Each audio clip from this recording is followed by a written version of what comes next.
everyone, Wild Mike here. Thank you for joining us today. What we're going to do is I want to get in some simple tutorials today.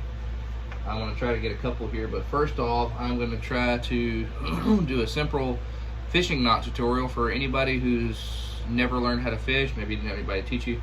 So I'm going to do a simple knot tying tutorial today for bass fishing knots. It's a pretty simple knot. Been tying it since I was a little kid, but many people, like I said, don't know how to fish. Maybe they're trying to start fishing, maybe they're trying to get into fishing. So let's jump into it. Alright, so first knot we're going to cover here today is going to be what I call the over and under knot. Okay, so the way this works is, alright, so you got the end of your line. You're going to pull out some line from your fishing pole, and you're going to fold your line in a kink in half, like a water hose. Kink it just like that, and that little kink you're going to feed through the eye of your hook. If your hook, this only works if your hook is big enough, or lure, or whatever you're using. All right, so you see we got this little hanging out loop right here. So what we're going to do is we're going to start out tying like a regular knot with that loop. We're just going to loop a knot over it, just like that. Then what we're going to do is take that big loop and go over our whole hook or lure, and then as we cinch it down, we're going to make sure it's not tangled around the hook, because then it'll be loose. See, it's tangled over the hook right there, so we're going to pull that away up here, and then we're going to cinch it down. And now that fishing line is secure. It's not going anywhere. You can trim off your excess, put your hook worm or bait or whatever else on there that you're using, maybe a swim bait, throw it out, and you're going to catch a fish, and it's not going to go anywhere because that knot is very secure. Which brings us to our second knot, the brim knot, as I like to call it. This was taught to me by one of my uncles.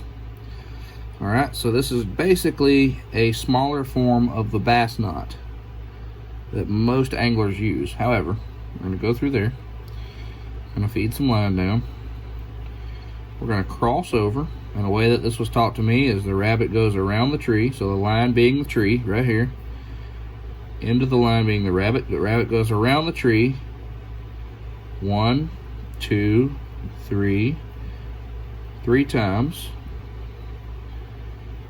and goes in the hole. Alright, so the hole being the bottom of this figure 8 that is formed when you pull that wrap. And then go back through the open hole that you just formed, pull it tight, grab your hook, not where it will hook you, mind you, be very careful of the point of the hook, pull your line, which will cinch your line down into a beautiful tight knot that is not going anywhere, no matter how hard a little fish tugs. Alright, on to the next one.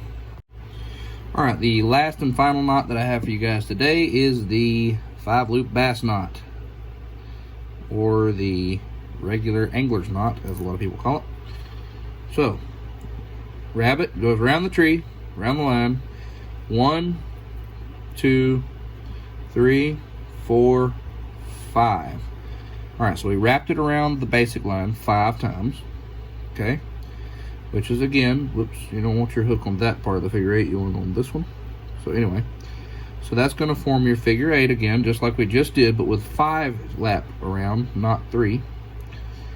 Make the knot a little stronger. Alright, so you go through the bottom, which creates this big hole, go through the big hole, and cinch it down. And as soon as that is cinched, give it a good tug, and you can see the overlapping wrap that knot is. You can trim off your excess, put your stuff on there, and go.